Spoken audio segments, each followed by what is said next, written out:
राज्याचे अन्न औषध प्रशासन आयुक्त तुकाराम मुंढे यांनी कारवाईचा धडाका लावलाय। त्याचप्रमाणे कोल्हापूर शहरातील हॉटेल्स, रेस्टॉरंट्स आणि मिठाई दुकानांची FDA आणि महापालिकेच्या आरोग्य विभागानं संयुक्तरित्या तपासणी करावी अशी मागणी आम आदमी पार्टीच्या वतीनं करण्यात आली आहे। त्यातून कोल्हापुरातही अन्न भेसळीच्या आणि अस्वच्छतेच्या प्रकाराला आळा बसेल अशी आप कार्यकर्त्यांची अपेक्षा आहे।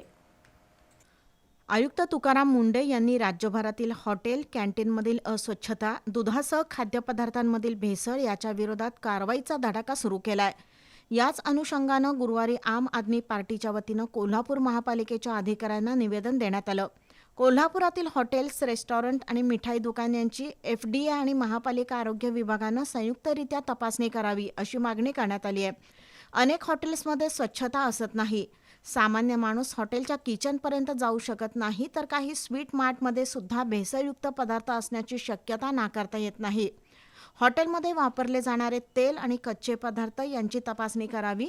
शाकाहारी आणि मांसाहारी पदार्थांसाठी स्वतंत्र किचन आहे ना याचीही तपासणी करावी। भेसळयुक्त पदार्थ जप्त करावेत अशा मागण्या निवेदनातून करण्यात आल्या आहेत।